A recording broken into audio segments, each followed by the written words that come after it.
do you keep learning as a leader without losing focus? Well, before we even get to the how about the learning, the critical piece here is, do you know what you're focusing on?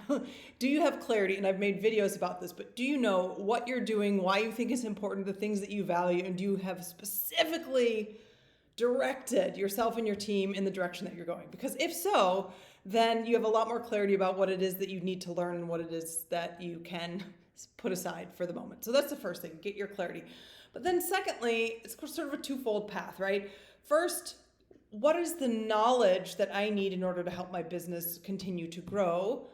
And two, what are the things that I'm curious about that are sparking my interest in the realm of my business that I might not know anything about? And that intersection, you're going to get some cool stuff.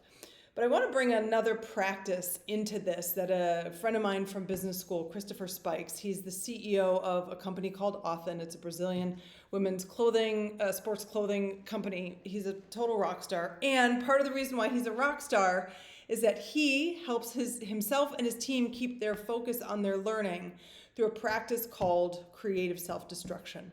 And this is a 4-question exercise, and you can do it, I would recommend once a quarter, but you can do it once a year, whatever. The 4 questions are: where does my business need to be in a year? What does the person in my role need to be able to do in order to run that version of my business? Am I that person today? And if you are, then please revisit question 1, because you shouldn't be that person today. And then number 4, which is where the learning comes in: what do I need to do, undo, learn, unlearn in order to become that person? That's the sauce. That's going to help you drive growth in ways that are amazing and help you maintain that focus. So 3 things. First, do you know where you're going? Do you know what you should be focusing on? Second, that bifurcation, if you want to think about it that way, what's useful, what am I curious about? And then third, that practice of creative self-destruction. How are you maintaining your focus and learning in a world that is flooding you with information? Let me know here in the comments.